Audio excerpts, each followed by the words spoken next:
Good afternoon, everybody. I would like to start my presentation off on a rather serious note. Who's seen a Disney movie before in their lives? Show of hands. Yes, exactly. So, animation and animated films have this amazing quality about them in that they can capture our imagination and tell a story like no other.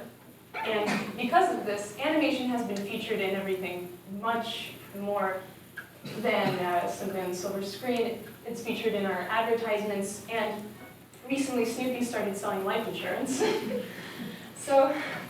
recently there has been a spurt of animation, of original content created on YouTube. Essentially original animators creating original work, and these can be people without a background in art or art education. They're students like me and like everybody here that really dedicate themselves to creating content for other people to enjoy. Now, one of the reasons why this is possible is because of the growing democratization of digital media. Essentially, the availability of creative software to essentially anyone in the world through things like the Adobe Creative Cloud, which gives us access to tens of thousands of dollars of software for a very relatively low monthly price. Now, this access to this amazing production quality software has led to these amazing YouTube videos that people have shared. And they can range very much from Pokemon parodies to animation thesis films. But a growing niche that has recently started up in the past several years is a community of science bloggers that uses this forum to essentially discuss science topics and present simple, basic science concepts for the world to see. And they do a great job of it. They explain these concepts very well and will often discuss novel research and present it in a way that people can understand.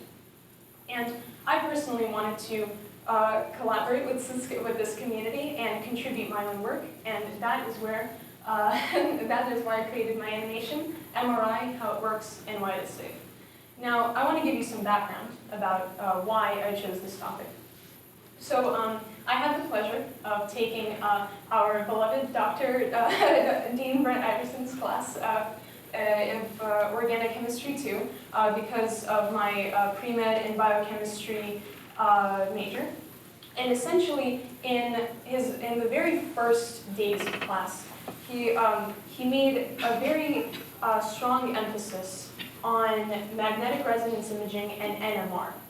NMR is nuclear magnetic resonance, and it is essentially a method that scientists use to determine the structure of organic compounds by putting a sample in a strong magnetic field, irradiating it with electromagnetic pulses, which produces a signal. Boring, right? Not really. But essentially, the cool part about this technology is that it is not only used for research, but it can also be used as the basis of MRI imaging, which is a widely used modern diagnostic tool used for imaging the human body non-invasively. Now, I thought to myself, why do we need to know this? Why is it so important that we know the basis of this technology and are able to communicate it effectively with our families, friends, and future patients? And I essentially did some research of my own, and I found that there was a huge disconnect online between the amount of information available about the hard science, the physics, and the organic chemistry behind nuclear magnetic resonance and MRI imaging, and the patient side. Essentially, there were thousands of research papers about the development and the integration of MRI into medical sciences, and there were several hospital sites that essentially told patients you lie there still for about 45 minutes and a loud machine spins around you and makes a lot of noise. But there was no connection between these two things, the hard science and the patient applications. So essentially, this leaves patients in the dark because they do not know what they are being exposed to. And because of this, as soon as I began discussing MRI imaging with friends and family, they were talking about how nervous they were about their upcoming procedures with magnetic resonance imaging. They thought that magnetic resonance imaging exposes you to X-ray radiation and can damage your body over time, when this is in fact not the case. And so to combat this misconception, I created my animation in 3 parts. The first part being how does it work, the second, is it effective, and the third, is it safe? Now the first part essentially discussed nuclear magnetic resonance and how this technology is applied to MRI. The second discusses how it creates images of the human body and eventually which are stacked to create a 3D model of the human body, which doctors can then observe. And the third talked about why this was a safe procedure. And essentially, as you can see, animation has many applications in areas other than the entertainment industry. It has amazing applications not only in... Sorry. Oh, oh okay. I have 20 seconds left. Sorry.